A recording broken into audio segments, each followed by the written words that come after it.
Introduced to us initially as just the girl, Marie-Laure Leblanc is the daughter of the master locksmith of the Paris Museum of Natural History. At just 6 years old, she was blinded by cataracts. She spends her time reading in Braille, exploring her Parisian neighborhood, aided by an intricate wooden model built to scale by her beloved father, and exploring one of the museum's mysteries, a priceless and cursed blue diamond called the Sea of Flames. Once Paris is occupied by Nazi forces, Marie-Laure and her father must flee to the Brittany coast to live with her reclusive and shell-shocked great-uncle. Over the border in Germany, Werner Pfennig and his sister are orphaned after a coal mine collapse kills their father. Werner has a passion and a gift for understanding technology, chiefly repairing a critical part of Nazi infrastructure: radios.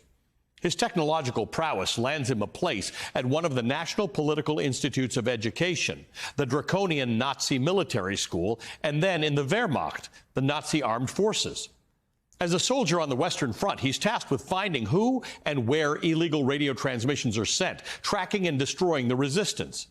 As Allied forces make landfall on the beaches of Normandy, Werner and Marie-Laure's paths converge over questions of fate, coincidence, morality, love, and the futility of war. Many members of the Velshi Band Book Club will already know the name of the novel that I just summarized. That's because today's feature isn't just a Pulitzer Prize winner or a critically acclaimed literary work or a contemporary classic or a New York Times bestseller. All the Light We Cannot See by Anthony Doerr is beloved.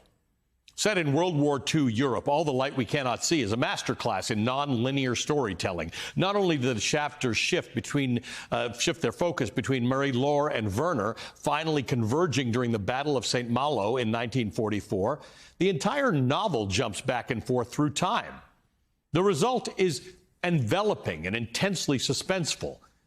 While All the Light We Cannot See is set in World War II, it's not a Holocaust book. Rather, it grapples with what becomes of morality, of legacy, of human connection, and of fate when confronted with the shattering brutalities of war. All the Light We Cannot See is one of those books that cannot be aptly summarized with just plot points alone. Doerr's lyrical writing style propels the story forward from the first page. Perhaps most notably, though, is how Doerr beautifully explored sensory details allowed the reader to slip into Marie-Laure's sightless world. Quote, "To shut your eyes is to guess nothing of blindness. Beneath your world of skies and faces and buildings exists a rawer and older world, a place where surface planes disintegrate and sound ribbon in shoals through the air. Marie-Laure can sit in an attic high above the streets and hear lilies rustling in marshes 2 miles away," end quote. And despite the praise, the awards, and the fierce loyalty that readers have for this book, All the Light We Cannot See was not permitted as reading material for a 12th grade English class in Glendale District School in Cambria County, Pennsylvania. This is not the only time this has happened. This book is regularly removed from classrooms and libraries across the country. We wanted to feature this book not just for its literary merit or how immensely beloved it is. We wanted to feature this book because it puts the book banning epidemic in critical context. If All the Light We Cannot See can successfully be kept off the shelves in a high school, successfully censored, what happens next?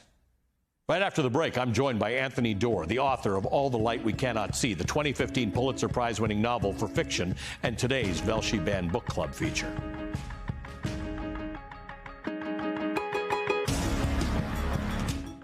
Today's Velshi Book Club meeting is officially underway. I'm joined now by Anthony Doerr, the author of numerous works, including today's feature, the Pulitzer Prize-winning classic, All the Light We Cannot See. Anthony, thank you for joining us and for being a member of the Velshi Band Book Club. Ever since putting it out on social media and saying it last night on TV that you and I are going to talk, a number of people have written back truly surprised that anyone would have tried to ban or remove this book. So for those who don't understand, why would they?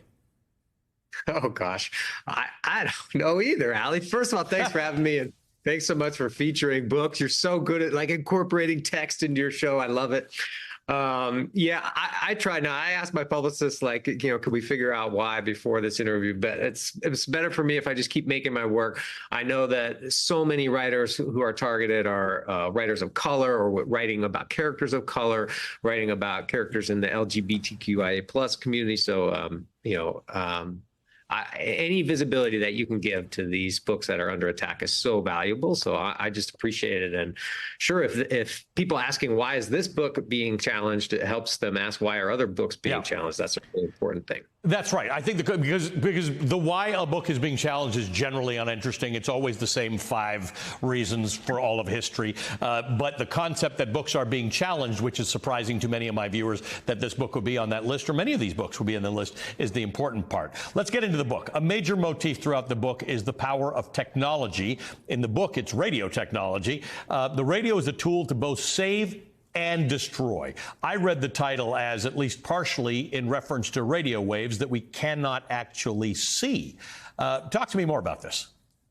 Yeah, absolutely. I was on a train from Princeton, New Jersey to New York City. It's like an hour long. And this was in 2004, right around the Bush-Kerry election. And the guy in the seat in front of me is talking on his 2004 cell phone about the movie The Matrix. So it's a really important conversation about Keanu Reeves. And as you know, the train is probably going 60 miles an hour as it starts going into Manhattan, and steel and concrete are flowing above the train. His call drops, and he's looking at his phone, like, he's cursing at his phone, and he's wondering, why can't I have this conversation? And he's expecting this tiny radio inside this tiny little machine, no bigger than a deck of cards, little transmitter and receiver, to send packets of light at the speed of light between radio towers miles apart. And he's expecting this technology to work, right? To have a conversation with somebody who, for all I know, might have been in Madagascar, for all I know. And I just love when literature, when a work of art can wake you up to the miracles that are around you, and this idea that we can send light using invisible light through walls to communicate the way you and I are communicating right now. That is new in the history of humanity. So usually titles come quite late to me, but that day I wrote in my notebook on the way to see my publisher, All the Light We Cannot See. Visible light, as you probably know, as your viewers probably know, is less than 1/10 trillionth of the electromagnetic spectrum. We're quite limited creatures, really. Bees can see in the ultraviolet. They can see far more of a wider range of the chromatic spectrum than we can. So I just started to play around with how are we limited? What kinds of light can't we see? And then really diving into radio and how this new technology, listen up, viewers who are thinking about now, this new technology arrives in the world and allows a lie to be multiplied 1 million times over at the speed of light and sent through walls. That's brand new. For the whole history of humanity until this point, you had to be in the same room as the people you were communicating with. And suddenly now disinformation becomes a thing. And without Joseph Goebbels, the kind of horrific propaganda minister of the Nazi Party, as early as 1932, he's working hard to nationalize both radio manufacturing in Germany, but also to reduce the prices so that it becomes more accessible. Right. And they were hugely successful. I think they had central to being the propaganda minister. That was central to his job. Make technology accessible, have everybody have these things, have these radio waves out there. This is weirdly contemporary, right? This is the thing. If you read this book about World War II, you're thinking about exactly what's going on right now. And without giving away anything, an important part of the novel takes place in the present, 2014, when the novel was first published. There you further themes of legacy and memory and the lasting impact of war. I'm going to quote from the book. You say, every hour, someone for whom the war was memory falls out of the world, end quote. Tell me what that means. Oh, gosh. Well, we live at this really fraught time.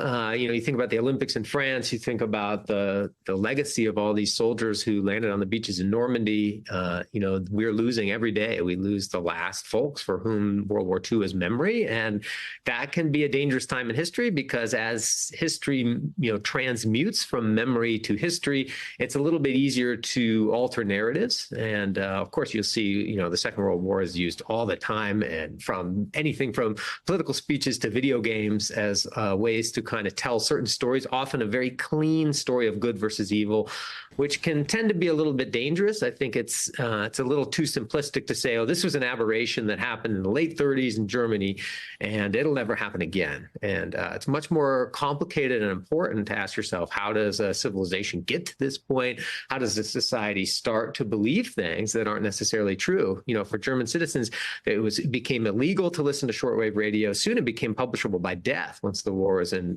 fully going. And by the end of the war, the Gestapo would put out false advertisements for shortwave radios so that you might be able to receive international broadcasts, and would arrest and sometimes execute people who tried to buy those radios. So, how do we get to those places? These citizens were just Homo sapiens, just like us.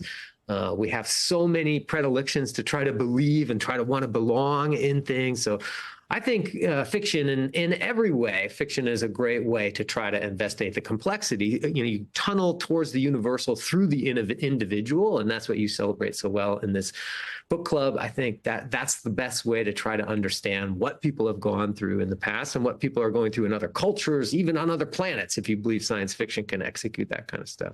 Well, this is a thank you for the tribute to the book club, and a tribute to you and the other authors who are out there just trying to tell interesting stories in interesting ways that will compel people to learn and think about the world. One day we will have you back on to celebrate the fact that this book challenging BS is behind us. But for now, carry on and keep on the good fight. Anthony Doerr is the author of today's Welsh Band Book Club feature, All the Light We Cannot See.